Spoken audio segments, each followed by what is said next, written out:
Well, now on one of our top stories, Israel has denied entry to two Labour MPs who've been deported, sparking a political row. Joining us now, Kamal Hawash, a Palestinian analyst, writer and former chair of the Palestine Solidarity Campaign. Thank you very much for your time this Sunday. Your reaction?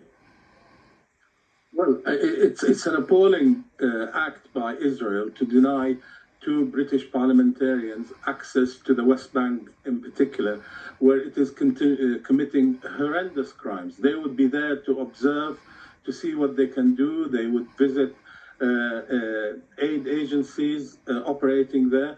But Israel doesn't want anyone to report on what's happening in the West Bank, which is more accessible than it is to Gaza.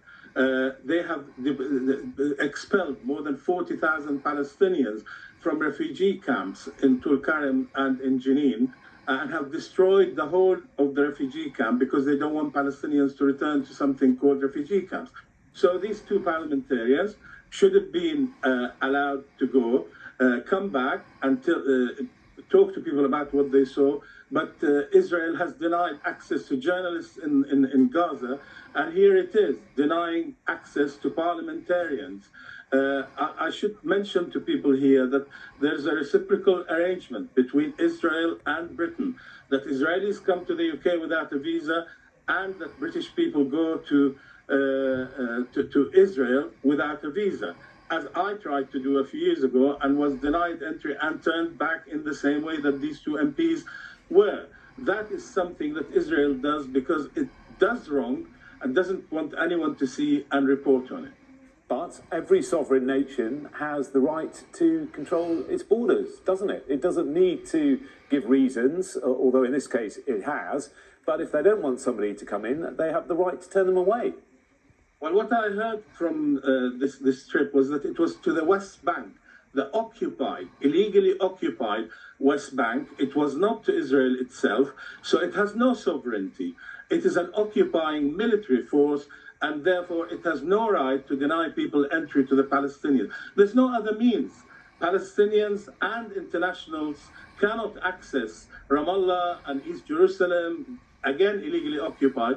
They can't access them except through Israeli entry points. So it is really quite a stretch to say that it has sovereignty and therefore can treat people in this way. And imagine if Britain denied entry to two Knesset members here to the UK, Israel would be up in arms, but would deny that Britain has the right not to allow people in.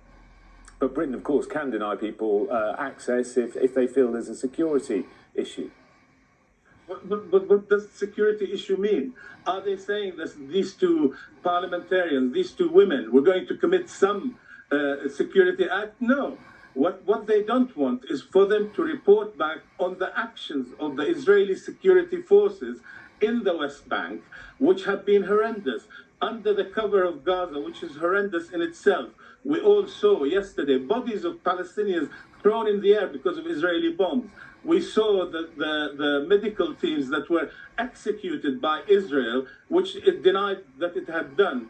They can't go and see that, but they don't want them to see the expulsion of the 40,000 Palestinians in the West Bank, and the destruction of two refugee camps, and the end of the operation of UNRWA, which is the United Nations Works and Relief Agency, which supports Palestinian refugees, because Israel denies the existence of refugees and wants to, in fact, expel the Palestinians from every inch of Palestine, because for as long as they are there, they would be connected to their land. They would continue to fight in the most peaceful way to have the land back and to be free like every other people. Why do you think the two MPs haven't appealed this decision? The Israelis are saying they have every right to question the decision and appeal against it.